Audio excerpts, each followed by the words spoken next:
Alors aujourd'hui, je vais m'intéresser à la connexion entre le microcosme, c'est-à-dire l'univers de l'infiniment petit, et le macrocosme, l'univers de l'infiniment grand. Donc je me connecte à l'éther, et donc la première chose ce qu'on me montre, c'est une spirale, donc une spirale avec donc un effet cyclique entre et donc le cycle, ça correspond à une variation de taille, de dimension. Et en fait, donc c'est c'est lié au processus de manifestation de la source. C'est-à-dire qu'il y a des cycles de, des cycles de manifestation et, et ça oscille entre l'infiniment grand et l'infiniment petit avec euh, une notion de temps qui sort de la notion de temps dans laquelle nous sommes le plus souvent à à l'état de veille. Et en fait,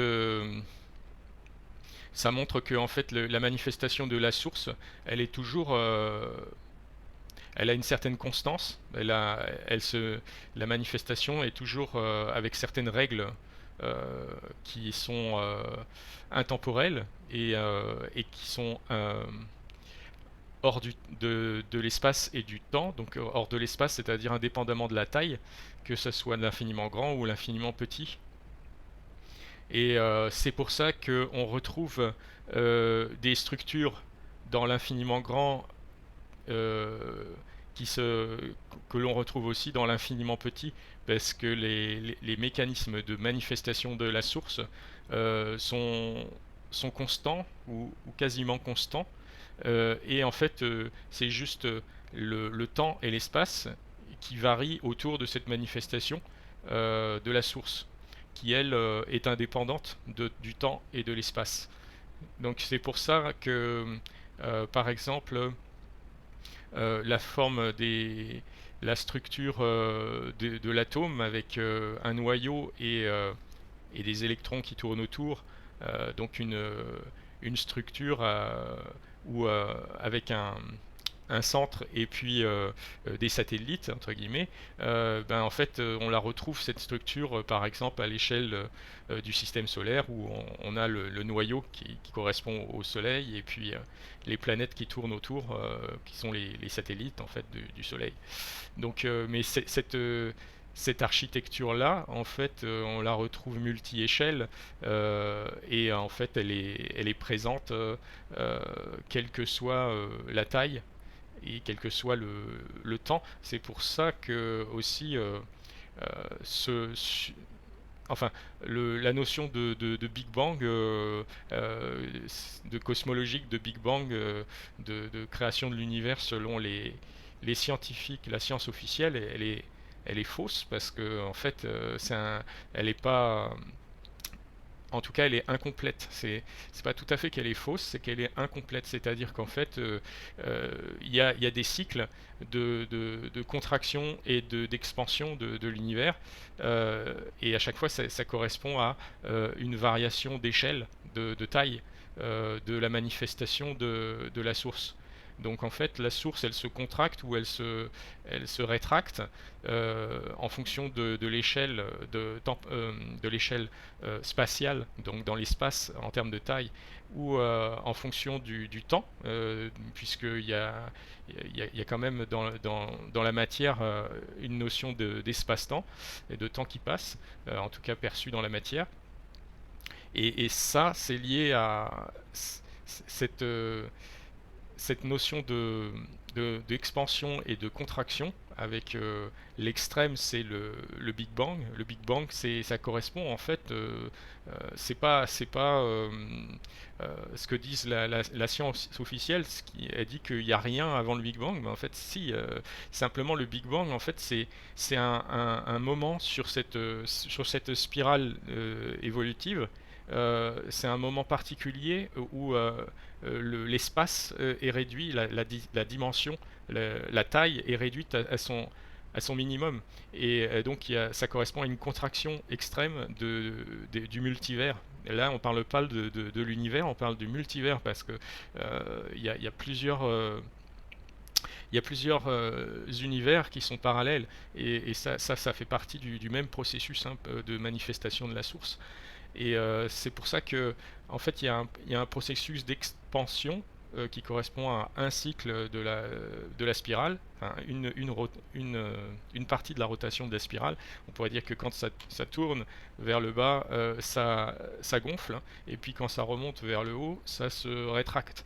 Et puis ensuite, à la spirale suivante, ça refait la même chose. Donc ça fait comme une respiration, hein, une, une expansion et puis une contraction, une inspiration et une expiration, c'est le même processus, hein.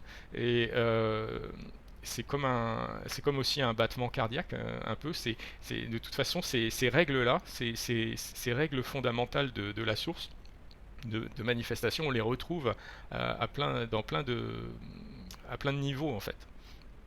Ça correspond aussi au cycle de croissance et puis de dégénérescence. Par exemple, la nature, avec les saisons, avec la germination, la croissance sur le premier cycle, donc la phase d'expansion en fait, hein, qui est sur le premier cycle jusqu'à la moitié de l'année à peu près, ça commence vers février, puis ça se termine vers le mois d'août. Et puis ensuite, c'est la phase de dégénérescence, hein, avec la tombée des feuilles, etc. Et c'est une phase, ça correspond au même processus en fait. C'est un processus cyclique de manifestation. Et donc en fait, si on fait l'analogie avec les saisons, en fait, l'univers, le multivers en fait, hein, l'ensemble des univers parallèles, euh, il se, il se, il se dilate sur la première partie de l'année et après il se contracte. Et à nouveau il se dilate et ensuite il se recontracte. Et quand il est contracté au maximum, à l'extrême, et ben en fait il va ensuite à nouveau se dilater et c'est le moment où la contraction est le maximum qui correspond en fait à ce que les scientifiques appellent le Big Bang. C'est ce moment-là en fait. Donc ça veut dire qu'avant le Big Bang, il y a eu une contraction du multivers et encore avant une expansion du multivers et ainsi de suite. Et, euh, et donc les mêmes lois sont retrouvées à différentes échelles, puisqu'en fait la source n'a pas d'échelle. Pour elle, la notion de taille, de distance, d'espace et la notion de temps n'ont pas de signification pour la source. C'est juste notre conscience qui parcourt l'ensemble de la manifestation de la source et qui a cette sensation d'évolution. Ça veut dire que en fait, les manifestations possibles de l'univers existent simultanément. En fait, il n'y a pas un cycle. Ça, c'est pour expliquer au mental cette notion de cycle et d'évolution cyclique. Mais en fait, toutes les phases différentes du multivers au cours de l'année, si on prend toujours la, la correspondance avec la notion des saisons de l'année, en fait, toutes les phases, par exemple la phase du multivers au printemps, la phase du multivers à l'été, en été, la phase du multivers en automne et celle en hiver, ces quatre phases-là, pour simplifier, du multivers, elles existent toutes simultanément. Et c'est seulement notre conscience qui va parcourir les différentes phases de la saison et qui va, entre guillemets, comprendre, avoir l'impression qu'il y a une évolution du multivers au cours de ces quatre saisons. Et donc c'est encore en fait une illusion de notre conscience incarnée qui nous fait croire à un mécanisme évolutif. Mais encore une fois, pour la source, il n'y a pas cette illusion-là. Elle est hors du temps, la source, et donc toutes les phases des cycles existent simultanément pour elle.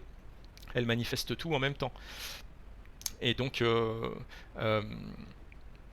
elle, toutes ces toutes ces, c'est pour ça qu'en fait on voit en elle, euh, on peut par notre conscience explorer ces différentes phases temporellement, mais c'est juste un outil d'exploration, le temps en fait, pour notre conscience. C'est-à-dire qu'on ne pourrait pas avec notre conscience tout explorer simultanément, parce que ce serait trop pour notre conscience. C'est pour ça qu'on a besoin du temps pour étaler l'information, pour pouvoir en explorer qu'une petite partie à chaque instant. C'est un outil de compréhension en fait, le temps. Et c'est pour ça que ça nous permet d'essayer de comprendre pourquoi la source se manifeste et comment elle se manifeste. Et elle a tellement d'informations à manifester, la source, que si on n'avait pas la notion de temps, on ne pourrait jamais comprendre quoi que ce soit. En tout cas, pas avec notre petit cerveau incarné, avec notre petit mental qui essaye de comprendre. Euh, Dès qu'on n'est plus dans la condition incarnée et qu'on se rapproche de la condition de l'âme, en fait là on est plus près déjà du fonctionnement de la source, et donc on est plus capable d'intégrer et de comprendre simultanément plein d'informations.